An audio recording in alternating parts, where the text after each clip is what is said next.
Have you ever shown up to a cookout in the summer and realized very quickly that there is nothing safe for you to eat that's gluten-free? We're not going to let that happen again. In this video, we're going to break down side dishes, desserts, appetizers, and things that are naturally gluten-free that you can take to your next cookout so that not only do you have something safe to eat, but you have something delicious to share with the rest of the group. The first video on this playlist is all about maintaining a gluten-free diet at a summer cookout. I share my high-level tips on avoiding cross-contamination, making sure little fingers stay out of your gluten-free foods, and how to make sure that you are safe while you're at that cookout. If you haven't had a chance to watch it, after this video, go back to the beginning of this playlist because there's a lot of great tips on actually staying gluten-free. For now, we're going to talk about all the different things you can take to a cookout to share with everybody there so that you still have something safe that's gluten-free, but also you can share your new favorites. Give this video a like if you are ready for some new ideas for your summer cookouts. When talking about things you can take to a cookout that are gluten-free, the best place to start are the things that are naturally gluten-free. And I am talking whole foods, fruits, vegetables, meats, eggs, things like that. Things that have no gluten in them and that are safe for you to eat all times of the day, as long as there is no seasoning, spices, etc. that are added that contain gluten. So these first couple things are commonly eaten at cookouts. They're naturally gluten-free, and you can make them in your own kitchen, so you ensure that all the ingredients that go into them maintain that gluten-free thing. Plus, most people won't even question the gluten aspect of it because they're so used to eating these at cookouts anyways. Maybe it's a Midwest thing, but deviled eggs are a staple at every family gathering. Whether it's a cookout, whether it's a holiday, we are always having deviled eggs in some form, and it's my husband's go-to side dish to bring. The best part is it's naturally gluten-free, so I can sit in the kitchen and just eat one after another because they're so good. The most important thing, though, is for the mayonnaise and the mustard that when you are mixing it together, you ensure that they are gluten-free brands. Most brands are, but that is one thing that you never know when something could change and a new brand comes in with gluten in it. So the important thing is to make sure that any of the condiments you're adding to your deviled eggs, the mayonnaise, the mustard, some people like adding horseradish sauce and other things, secret ingredients I don't know about, are gluten-free. You can also top them with all kinds of different things. A little bit of paprika on top. You can add a pickle. You can add jalapenos. Those are my favorite. That's the cool thing about deviled eggs. They're simple. They are very common at cookouts. People don't question that they contain gluten, and you can make a wide variety of flavors to go with them. While my husband makes the deviled eggs, I'm always in the corner cutting up a fruit salad. Fruit salad has been the staple dish that I have brought to cookouts for probably 15 years now. Going to a cookout, you can count on me to bring fruit. I just love it so much, and it's so easy, and it not only is it gluten-free, but it also is delicious, and people go crazy for it. I never come home with leftovers, which sometimes I'm happy about, but at the same time, I'm sad because I love fruit salad. Fruit salad can be made in so many ways. You could go the tropical route with mangoes and pineapples and things like that, or you can go the berry route with strawberries, blueberries. You can add grapes into them. You can have blackberries. All different kinds of things can go into a fruit salad. My favorite way is find 7 or 8 fruits that are currently in season. They're cheap at the supermarket. Cut them up, throw them in, and devour them all together. But the real secret is to make it the night before so all those flavors mixed together and the juices are just so good. So good. Can you tell us one of my favorites? Speaking of favorites, I also have an avocado obsession, and while they are quite pricey, chips and guac is another thing that you can bring to cookouts in the summer that everybody loves and nobody will question if it's gluten-free. Now, I will warn you, a lot of the pre-made guacamole is not gluten-free. A lot of it has additives, it's got natural flavors, it's got preservatives, and those things contain gluten. So, the best thing you can do is make it at home yourself and bring it to the cookout. The tricky thing with guacamole is that you have to eat it shortly after it's made. So you can add a little bit of lemon juice or a little bit of lime juice to it to help preserve the avocado from turning brown.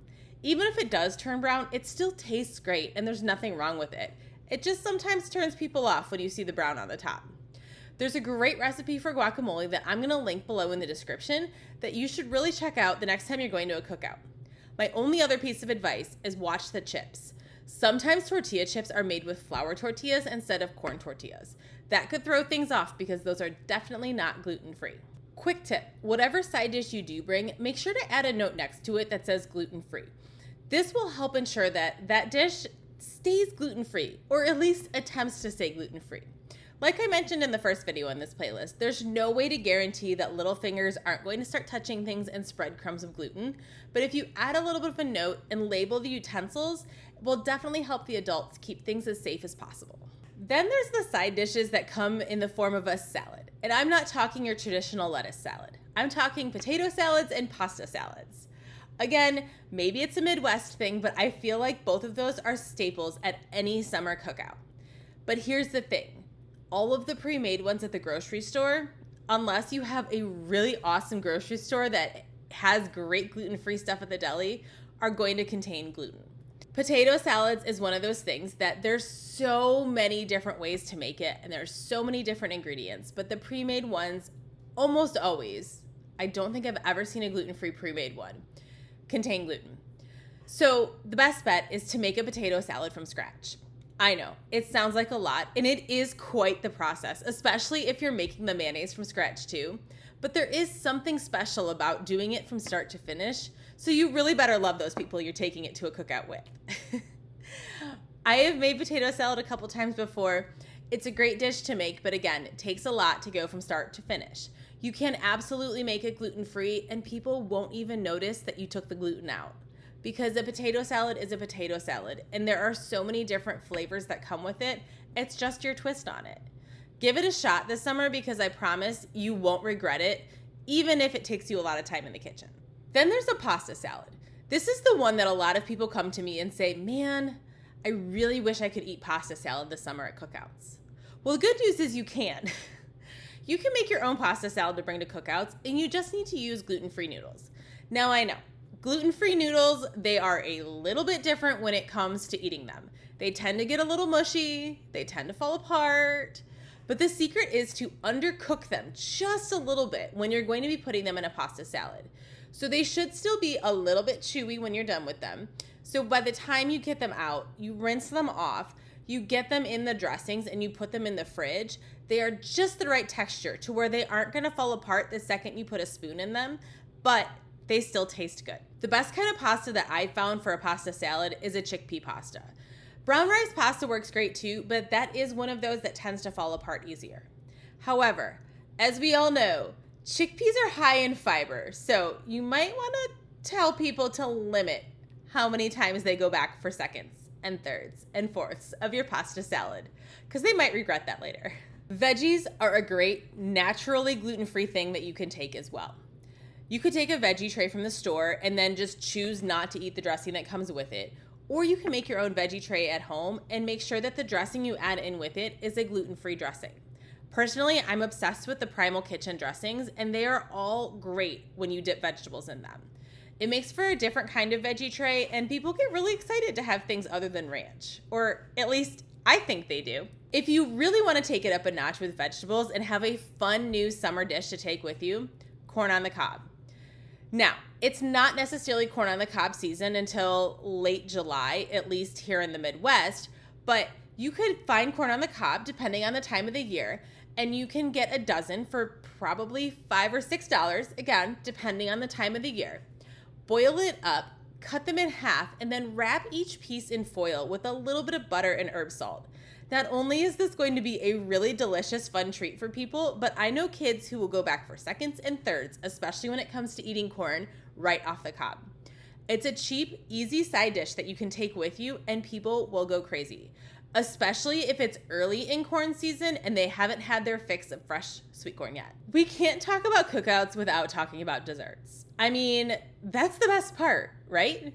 Comment yummy below if you feel like desserts are the best part of a cookout.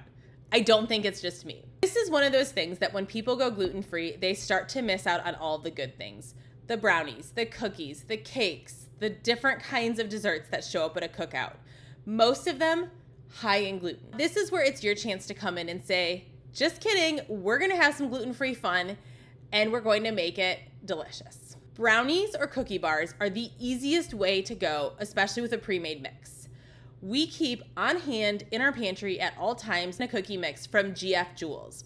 I'll link those down in the description below, and I highly, highly, highly recommend just keeping them on hand so anytime you go to a summer cookout, you can grab them and throw them together really quick.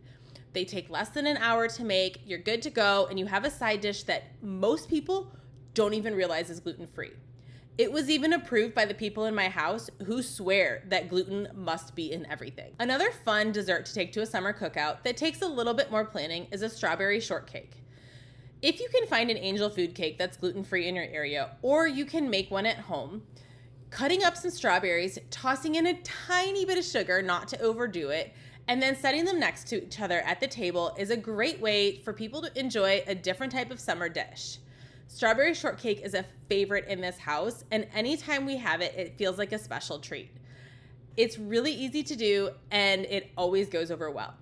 The one thing I will caution you, though, is when you do take a fruit dish that is next to a dessert, people often will try and top it on other desserts. So make sure that that spoon or utensil is labeled gluten-free, must stay with strawberries, so that people aren't layering up their gluten-filled brownies or their gluten-filled cookies with some of your strawberries as well, for a chance for that spoon to accidentally touch the gluten and have cross contact.